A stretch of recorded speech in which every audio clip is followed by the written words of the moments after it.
Welcome to our daily reflection for this Friday, October 11th. And every Friday we want to do some kind of fasting because we remember every Friday is a little Good Friday. Jesus died for us and gave up his very life for us. And so today we make a little sacrifice, give up a meal, give up meat for others out of love and also for love of God. So let's do that. And today we follow in the gospel this thread of prayer throughout all the readings this week. And today the reading about prayer is about demons and exorcisms. Jesus is exorcising demons and healing, and his opponents say that he is casting out demons by the power of the devil. And he's in cahoots with the demonic. And Jesus says this is ridiculous. The devil doesn't cast out the demons. And so Jesus says, a house divided against itself shall not stand, quoting Abraham Lincoln. Or maybe it was actually Abraham Lincoln that quoted Jesus. But Jesus is making the point, actually echoing Israel's earlier story. A house divided was actually Israel. The northern 10 tribes broke from the southern 2 tribes, and so the kingdom of Israel was split against itself and fought against itself, and then both houses end up falling to the nations. And so what's interesting, Jesus says, is that my children will fight amongst themselves. And it's part of the tragedy of the children of God. We fight against ourselves, right? But the demons, they don't fight. The devil's a tyrant, and he puts everybody, all the demons are aligned with Satan. And there is a mystery of unity amongst the demons and amongst the powers of evil that you don't find with God's children, right? It's just an interesting thing.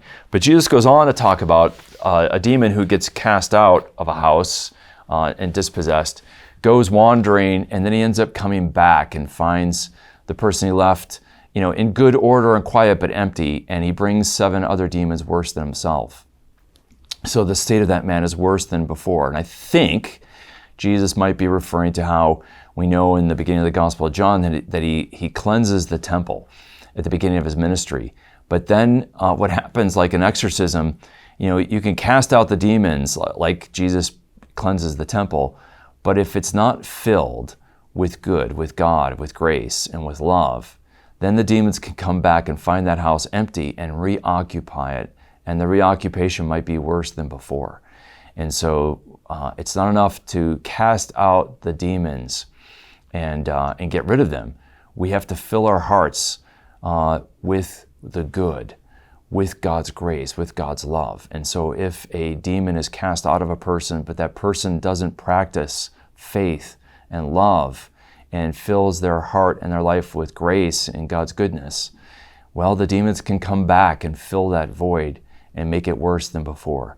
And so I think this is a lesson about prayer too, about it's one thing to cast out the demonic, but we have to fill our hearts with God's grace, with God's love. If we're not filled with the love of God, the enemy can come back and fill our hearts with all kinds of bad and pernicious things. And so let's be filled with the grace and love of God. And that way we'll be secure. I think that's the lesson today. And so let's fill our hearts with prayer, right? Not enough to not have the enemy in us. We have to be filled with God's grace. And so we want to be like Mary that we talked about at the beginning of this week on Monday on the Feast of our Rosary, who is called by the angel full of grace, and who magnifies, Mary who says, my soul magnifies the Lord. May we be filled with God's grace like Mary, because we're filled with prayer and love. May the Lord bless and keep you.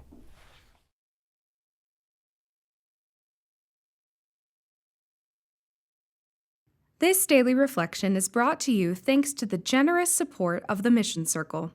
Join the Mission Circle to help Catholics worldwide understand, live, and share their faith.